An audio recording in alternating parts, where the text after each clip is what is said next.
Hey friends, do you like this good old box stuffing mix? I know I sure do. And while it's delicious all on its own, there are a lot of easy and tasty ways you can use it in other recipes as well. I'm Mel and welcome to my kitchen. Today I'm going to make 2 easy casseroles, a couple of surprising side dishes, they could even be used as appetizers, and an entire meal, veggies and all, in the crock pot. And we're going to use this box stuffing mix to amp up the flavor in every one of them. I have been waiting to try this Mexican chicken casserole with the box stuffing mix for quite a while now. The kids are coming over tonight and I got super busy, so I'm taking the quick and easy route with canned chicken. Really, everything else is kind of dump and go, and we're going to top it with some corn chips. The first thing I'm going to do is put 2 cups of chicken in a large bowl. And I did something I've never done before. One of you guys told me that you rinse your canned chicken and it gets a lot of that salty solution off of it. That never even crossed my mind to do that. So thank you so much for that tip. I love it when you guys leave your suggestions and your tips and things that I can share with everybody if they don't read the comments. And I used 2 of the 12.5 ounce cans of chicken in here. I feel like that makes up a generous 2 cups once you get all the liquid off of them. Of course, you can make your own chicken, use leftover chicken, a rotisserie chicken, whatever you like. Now I'm adding in the stuffing mix. I'm going to add in 1 can of whole kernel corn that I have drained. And I'm putting in 1 can of Rotel diced tomatoes with green chilies. It didn't say to drain it, so I didn't. And we're putting in 1 can of black beans that have been rinsed and drained. You could definitely half this casserole very easily, but you would have 3 half cans of some veggies here and half a box of stuffing mix. That might be kind of hard to use up, so I just wanted to wait until I could make the entire thing. And this casserole called for 2 cups of cream, which Patrick has used all of my heavy whipping cream. So I'm going to use a 12-ounce can of evaporated milk. If I need more, I can just add a little bit of whole milk. Now I'm just going to kind of stir this all together. I actually found this recipe on the back of a box of stuffing mix. It was Kroger brand stuffing mix. And of course, now that I'm making it, I had Walmart brand stuffing mix.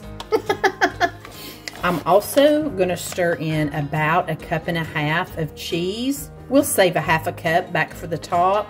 And I'm using this Mexican style blend of shredded cheese. And I think I am going to add those other 4 ounces of milk. I sure don't want my stuffing to be dry. This looks so pretty. It's so colorful. And I love all of these flavors in here. No taco seasoning or anything like that. I think this is going to be more like a home style chicken casserole with a little Tex-Mex veggie flair. I'm going to take my casserole dish and give it a little spray. This is, I think, a 9 by 13. The recipe said 11 by 13, but I believe this will do just fine. And now I'm going to take this big old mix and put it all in the casserole dish here. Let's get it nice and spread out. Now I'm going to take this other half of cheese and sprinkle it right over the top. I've just got some regular corn chips, and I'm just going to crush them up over the top, about 1 cup of these. I have the plain corn chips, but if you had the barbecue Fritos or chili cheese or something like that, that'd be real good on here too. And I'm just breaking them up. I'm not crushing them into powder or anything. I'm going to cover this with aluminum foil and bake it at 400 degrees covered for 20 minutes. Then we're going to uncover it and bake it for another 20 minutes until the top is nice and brown. I'm going to let that set for about 10 minutes before you start serving it up. This was so warm and comforting and just delicious. I loved the stuffing mixture with all these veggies, and the thought had crossed my mind at one point that maybe it did need some of the taco kind of flavors. Definitely would not have been good with the taste of the stuffing. This was really good, quick and easy, and I really think you'll like it too. For this recipe, we are going to go ahead and prepare the stovetop according to the directions on the side of the box, which is to bring 1.5 cups of water and 2 tablespoons of butter to a boil. Then we're going to stir in our stuffing mix and get it all combined. Cover it with a lid, remove it from the heat, and let it stand for 5 minutes. Fluff it with a fork. Hey, it's good just like this. But we are going to take our stuffing and we're going to make some fried mashed potato and stuffing cakes. I'm using the entire box of stuffing, and I just made an envelope of instant mashed potatoes because I really think they do better. And I made all these this morning and put them in the refrigerator so they could get kind of cold and stiff. So it's about 2 cups of each. Next, I'm going to crack 2 eggs. This little bowl looks like it's only going to handle 1 at a time. Pour it in. Now let's do this second egg. There is tons of seasonings, especially salt, in the stuffing mix. So I'm just going to give it a good cracking of black pepper. And I've got about 2 green onions that I've diced up pretty good. Now we're just going to combine all this together. I'm going to leave these fairly simple and plain because Patrick is grilling us some yummy steaks. We're going to have some herbs and garlic and butter and stuff on them. So I don't want to put too many different things in here. But if you've just seen me make potato cakes on their own, you'll know I put a lot of things in them. Anything I have. If I have leftover corn, I'll throw it in. They're delicious to put bacon and cheese in them. You could put any kind of vegetable in here you want, any kind of onion or mushroom. This is a great way to use up any kind of leftovers you have. I'm going to take just a little bit of stuffing and check my oil. The oil is good and hot now. So I'm just going to take a nice big handful of this, roll it into a little ball, set it in here. Probably have room enough to do maybe 3 of these at a time in this skillet. And now I'm going to take my spatula and I'm going to smush these down just a little bit. Real careful jiggling them off. I did spray my spatula, but it's still, you got to be careful. These are just going to fry up just a minute or 2 on each side.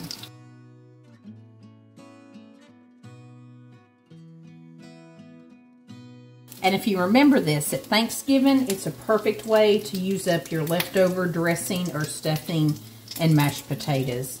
First things first, I didn't do the greatest job of talking to you about frying these. I just got real excited about frying them.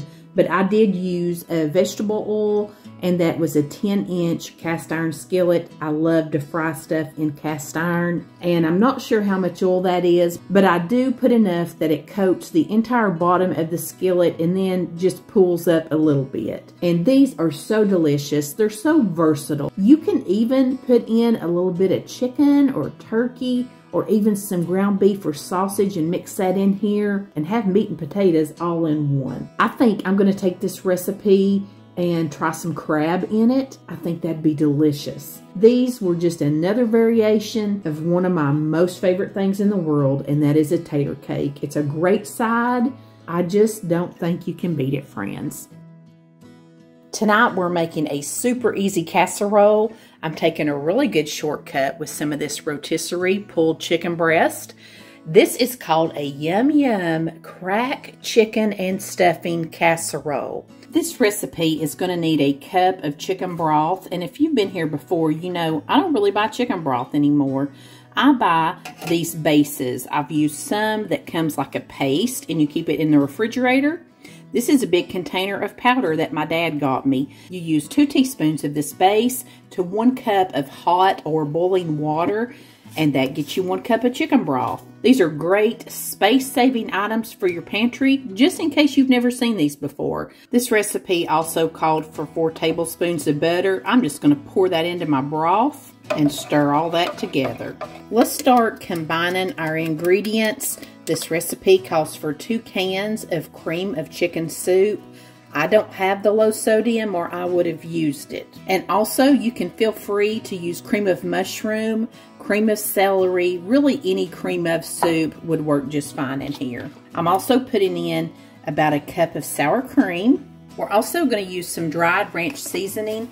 I'm going to use about 2 tablespoons. It calls for an ounce package, which is probably 2 to 3 tablespoons. But you just use as much or as little as you like. That's another reason you may want to opt for the low sodium soup, is because you are going to have this ranch dressing and all the seasonings that come with the stovetop stuffing. You really don't need a lot of additional seasonings in here at all. I've got a 9 by 13 casserole dish, and I have sprayed it with some nonstick cooking spray, and I'm going to put in this entire, let's see, 1 pound container of rotisserie chicken. You can use a leftover chicken. If you want to cook up your own chicken, you can use chicken breasts, chicken thighs. This actual recipe calls for 5 cups of chicken, but I'm using this pound here, and it looks like it is going to be plenty. And if you've been here, you know I don't normally splurge on items like this, but Aldi has this rotisserie pulled chicken. They also have the pulled pork. I think it was $6.99 or $7.99 for the pound. That's one nice thing about your kids growing up and leaving home.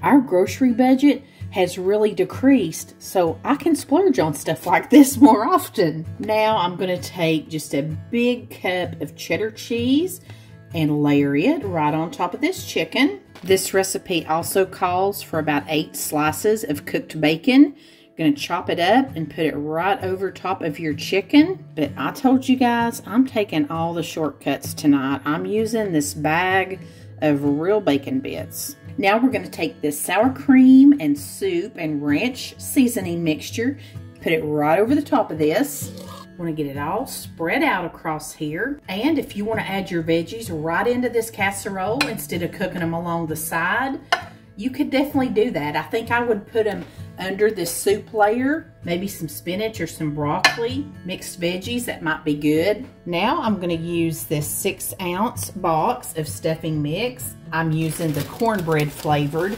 and you're not preparing this, you're using it dried right over the top. And if you don't like the cornbread flavor, or if you don't have it, if you have chicken or turkey or whatever other flavor they have, it'd still be fine. Basically tonight, you just do whatever you want to do. In any step of this, that is how we cook around here. Use what you have, use what you like. Now I'm taking my chicken broth, and I've got the 4 tablespoons of butter melted into it, and I'm just drizzling it all across the top of this casserole. Now we're going to put this in a 350-degree oven, uncovered, for 30 minutes. You guys won't believe this, but I'm standing here dishing this up in the dark. Our power just went off. We've been having really bad storms. But hey, my veggies just finished steaming in the microwave, and our casserole's done. So we're all set. This was really so good. This is just another example of how we can take our regular basic recipes, throw in some different seasonings, some different ingredients, and give them a whole new flavor and a whole new life. My family really liked this casserole. I've even been thinking about taking this same stuffing and adding in some buffalo sauce and making it more of a spicy buffalo chicken. And a big shout out to battery operated lanterns for making this casserole possible. Everybody wants to know where this little lantern came from. Of course, it doesn't put off any heat. It's just a little tabletop fireplace, and I got it at the Dollar Tree. Not this past Christmas of 2023, but actually the winter before that. It runs off some C or D size batteries. Oh, and this was in the $5 section. I love it. I don't know if I can put it up. I might just have to leave it out and decorate it for every season. This is a recipe I originally shared way back in 2021. And my friend Ann with Ann's Southern Home shared this recipe with me. It's one of my favorite side dishes or even an appetizer. These are stuffed zucchini boats. I'm taking 2 large zucchini and I'm splitting them right down the middle. You can also use your little yellow squash in this recipe as well. I'm just brushing some olive oil on the flesh side of the zucchini, and I'm just going to season this up with a little bit of salt and pepper, and I'm going to flip it over and put the flesh side down, and I'm going to bake these up in a 400-degree oven for about 15 minutes. When I pull these out of the oven, I'm going to take a spoon and just scoop that soft flesh or pulp out of the zucchini and set it aside in a bowl. Meanwhile, on the stovetop, I'm melting down 2 tablespoons of butter, and I am going to put in 1.5 cups of some stovetop stuffing mix, and I have the pulp from my zucchini in this stuffing mix. I'm going to start mixing all that together, and I'm going to add in about 1/2 cup of sour cream and about 1/2 cup of some cheddar cheese. I really think that mozzarella or Monterey Jack cheese is great on these little zucchini stuffing boats as well. And I'm just going to mix this together and get it warm here on the stovetop for about 2 minutes until the dry stuffing mix gets kind of soft. Now I'm just going to fill these little zucchini boats up. You want to be careful not to overstuff these. Of course, I always do. But I just had 2 zucchini here. This amount of stuffing could probably do 4 to 6 zucchini. This is great to make in the summer whenever all the zucchini and squash is just coming out of your ears from the garden. You could also fry up a little ground beef or some Italian sausage, or even just use some leftover shredded chicken and mix into this stuffing mixture as well. Then I like to top them with a little bit more cheese, put them back in that 400-degree oven for about 15 more minutes. I cut mine into little halves. I made some hamburger steaks, baked potatoes, and some more veggies on the side. And these are so good. They're great as a side dish, but they also make a wonderful little appetizer finger food. It's the best day of the week. It's Crockpot day. I always start by giving mine a generous spray with some nonstick. I'm starting with 4 boneless, skinless chicken breasts in the crock pot. I'm going to season them up with some salt and pepper and some Italian seasoning. And I'm going to get both sides of this chicken. This is an old, faithful crock pot recipe, but you know, I don't think I've ever shared it here before. And we definitely need this one going into fall. Now we're going to mix up our second layer here. I'm using 8 ounces of sour cream, 1 can of cream of chicken soup. Going to use 1 box of like a stovetop stuffing mix. I'm using chicken flavored. If you like your stuffing a little drier, you could use up to 2 boxes of this. Now we're going to put in a little chicken broth. And I'm just going to start with, just maybe 1/4 cup, maybe just a tad more, because I'm only using 1 box of stuffing mix. And this recipe is good to use a low sodium chicken broth in because you have a lot of flavor and sodium in the stovetop. And I love this better than bouillon. This is a chicken base. You keep it in the refrigerator and you just take about a spoonful of this and dissolve it in some really hot water.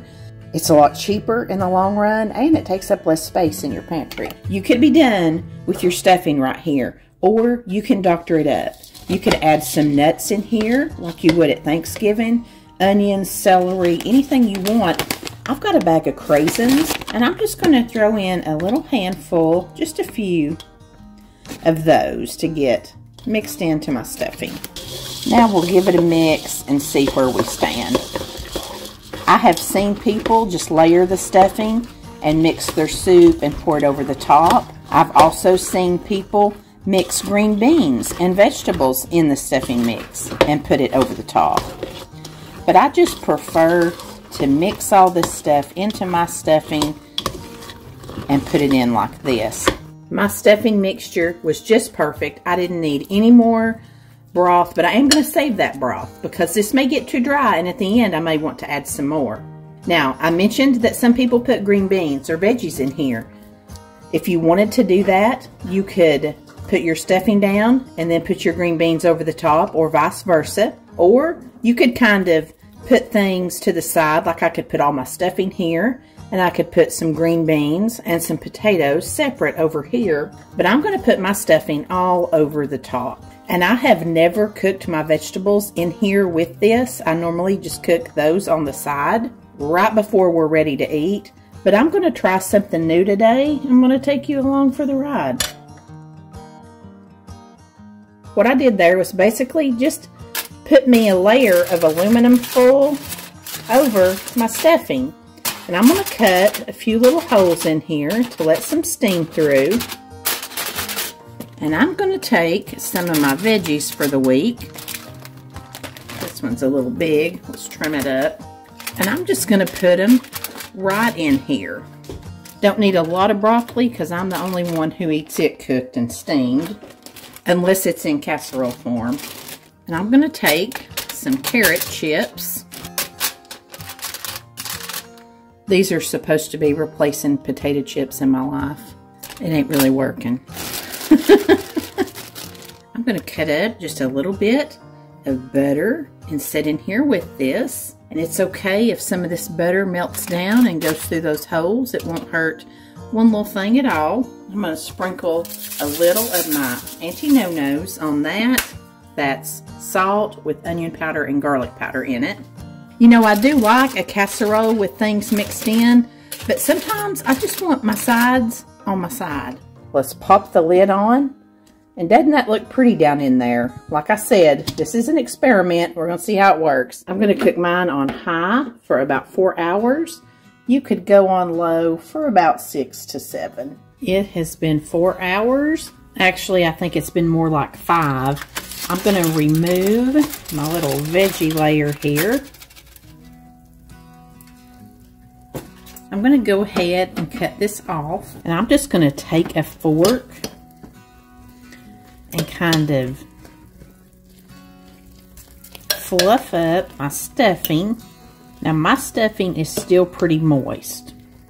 What I like to do is come in here and take my chicken with a fork. I just kind of shred it up. It just comes apart so easily. And I like to kind of mix it in and make like a chicken and stuffing. Then I'll leave the lid off of mine for a little bit and let some of this moisture evaporate, and it'll make my stuffing get a little bit drier if I want it drier.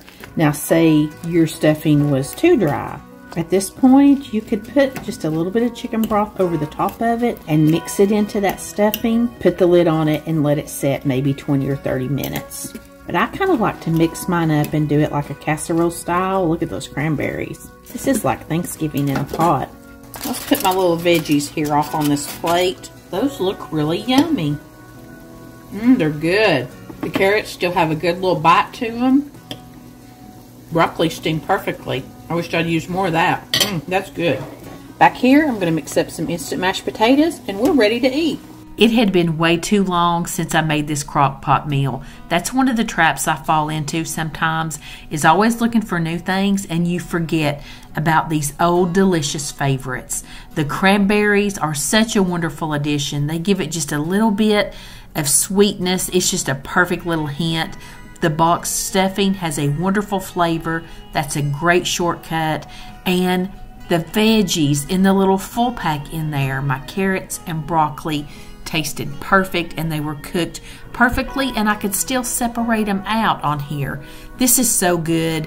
Your family's gonna love it. You've got to have this for your fall weeknight crock pot repertoire. Watch this video next for more quick and easy weeknight family meals. I'll see you there, and until next time, I send you love from my kitchen. Have a blessed week, friends.